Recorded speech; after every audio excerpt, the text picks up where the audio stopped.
I know, I know, I know. It's Sunday, it's Seven Deadly Sins Day, Sinful Sundays, as it were, and yet again, another 7 things about 7 deadly sins video. I know, I like the number 7. I promise after this, I will shake it up. Every day won't be 7, but today it is 7, and today I'm bringing you 7 characters from the anime who I think should be in Grand Cross.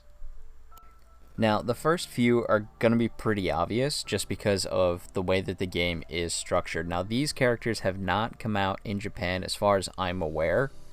I did a little bit of research, but I couldn't find everything, so if I'm mistaken, please correct me. But so far, these characters have not been released. The obvious 2 that have not been covered yet are Waio and Denzel of the Pleiades of the Azure Sky, and they're going to be numbers 1 and 2. Waio makes perfect sense, not because he's the only Pleiade that's missing, but because he already is in the game. He's got a full kit built already as he's an enemy that you can fight against in later chapters.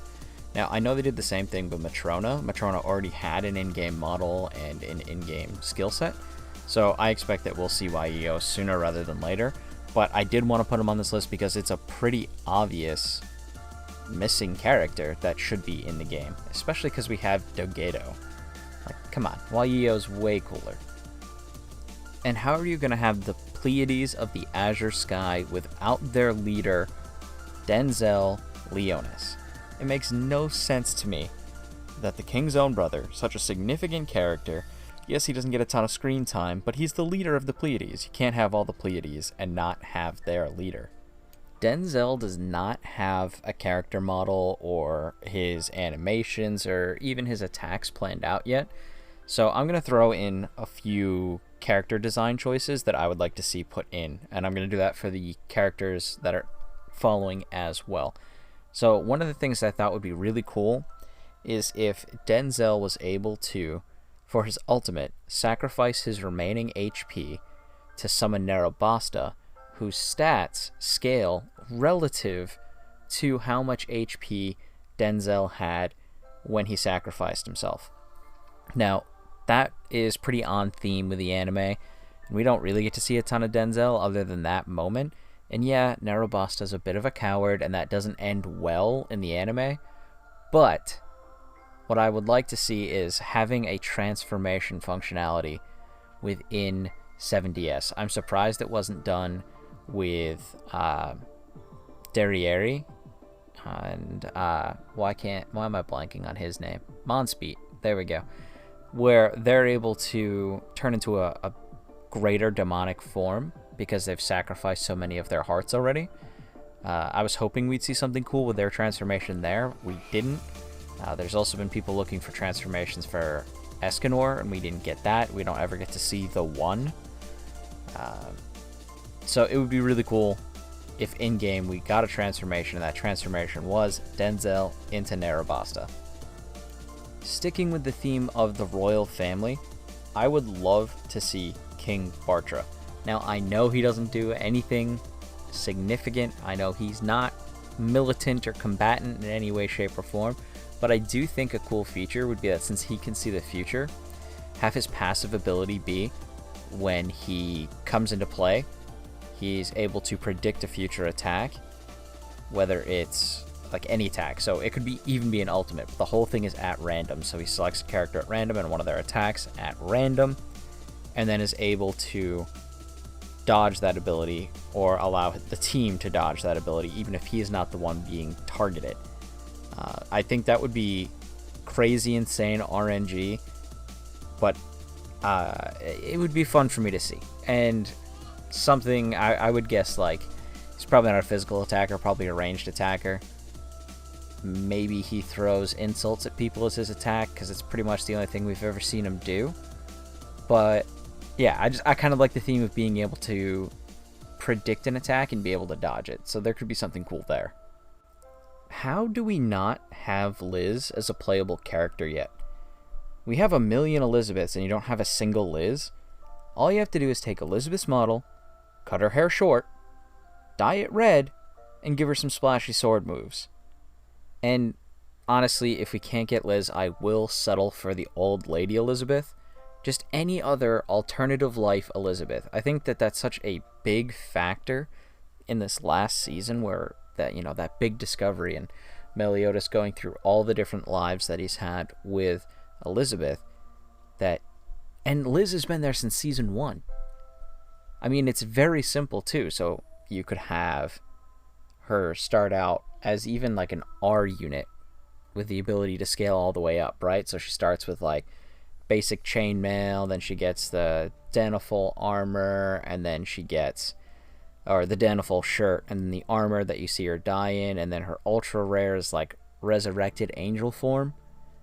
Like, to me, that seems like a very straightforward, simple character, and I do think we need more R-ranked characters. I like to use them because I'm a weirdo. I know they're not the best, but I love building them up and taking a character that's normally not very good and making them good. This would also be a really great opportunity for her to pair for an ultimate with either Elizabeth or Meliodas. I think Meliodas already has, I know Meliodas already has some pairings, so I would love to see an Elizabeth get the ability to ult with Liz. That would be a really cool combined attack. Alright, we're just about halfway through the list, and now we're going to start to get into more obscure characters that you might not recognize by name alone, but they do have their own place within the anime. This is going up to the current season, so if you haven't seen it, there are some characters you might not be familiar with, but if you haven't checked it out, go check it out. It's a ton of fun. It's on Netflix. You have no excuse at this point. Go check it out. So if you have seen the most recent season, you do see Deanne and King go through the trials with Gloxinia and Droll, where they are taken into the past to see why Gloxinia and Droll joined the Ten Commandments, and to see if there was anything that King and Deanne would have done differently in that situation. So one of the characters from Gloxinia's trial of King is the character Rue. He's the human that betrayed the Stigma forces and started killing the Alliance members to help out the demons. Now, his motivation was that when he was younger, his village had taken in a demon that wasn't doing very well, and they healed him, and he was nice to them. And then Stigma came through and butchered the entire village to get that one tiny little kid demon, while Rue and his friends are out playing. So they trained and trained and trained to get their revenge on Stigma, and they finally got it. So he's also a parallel for Bon in that time frame, because he looks almost identical to him, but he uses a sword instead of using bare hands or nunchucks. So I could see him doing, like, for his ability and his kit, I could see him doing increased damage against fairies and giants. So that would be kind of cool. And if we can't get him in his Rue form, then we could just have him as Oslo. So Rue goes on to protect Garad, comes back in another life as the Black Hound Oslo, and then Garad commands Oslo to protect King, which is why we see Oslo hanging out with him. So that would actually be really cool. If we can't get Rue in human form, then can we at least get Oslo? I think that would be a lot of fun. Sixth, we have Nanashi. A little bit of an obscure character that doesn't get too much notice, and honestly, I couldn't remember what his name was, because even though he's got this really cool aesthetic around him, he's not really explained all that well so far in the anime. I do believe he's going to take a significantly larger role moving forward, definitely in the next season. If you still can't place him, he is the samurai that is introduced during Gloxinia and Droll's fighting festival as Arthur's combat partner, and he ends up sticking around with Arthur for a significant chunk of the story. During the arc when Meliodas is dead or sleeping, or whatever you want to call that state, where he gets to go hang out with his dad, he is running around Camelot helping Arthur fight off the demons and protect the people. His samurai aesthetic is obviously going to be super popular with fans.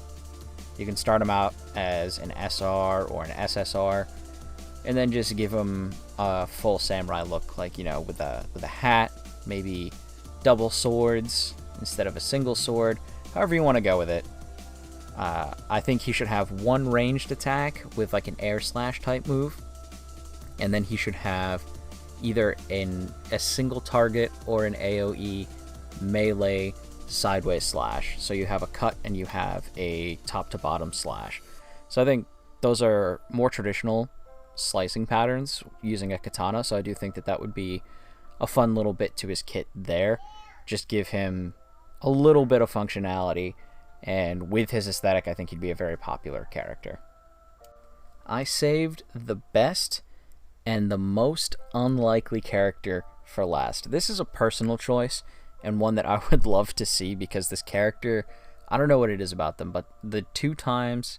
Okay, that's not true. I've cried tons of times during this, but the 2 that stick out to me while watching the 7 Deadly Sins were with this character. Now, this character is... You may know him as Pelio, but to me, he is Peliodas, the Dragon Sin of Wrath. Now, he would be the first child character, and I can kind of see that being a problem, because I'm not really sure people want to see a little kid getting absolutely dunked on by an Escanor, but I do want to see Pelio get some love in the game. The absolutely gut-wrenching scenes that I've seen with him, and the 2 that made me cry, were his scene with Gother, where Gother transforms and tries to understand and make Pelio happy, and transforms into his mother, who had just recently died. And that is just brutal. Pelio just wants to see his mom, he gets the chance, and it's just Gother. And that's before he leaves town with his dad, never to see the person who could at least imitate his mother for him. And the second time is when they arrive at that new town. It's after the 10 Commandments have been resurrected, and that town has decided to turn travelers into the demons to buy themselves more time. So they're capturing people, giving them to the demons to consume their souls, and Pelio decides that that's not okay. He's ashamed of his father. He puts on like really terrible armor and tries to go and fights a demon. And that to me is just so inspiring, right? This little kid, all odds against him, he's got no chance. Luckily, the 7 Deadly Sins show up, the real ones, and it's just the idea that he could inspire that resistance and make those people turn their attitude around and try and repent. So for me, I would love to give him the chance to, like, again, start him out as another R character and just let him build. And then when he gets to SSR, I want to see him, or, sorry, not SSR, UR, Ultra Rare. When he gets to that state, I want to see him be like a full-fledged knight, like a holy knight with long flowing hair, epic sword skills, just something crazy, right? The ability to take an absolute zero and make him a hero would be such a cool appeal to that character that I want to see that in the game. Alright, that is my list of characters that I want to see added to Grand Cross. Let me know what you think of my list in the comments below. If I left anyone that you think should be in out, drop that name in the comments below. And if you disagree, just comment. Let me know. What do you think I did wrong? What do you want to see these characters develop as? Alright, don't forget to like and sub and check out my Patreon. Thanks so much for watching, and I will see you next time.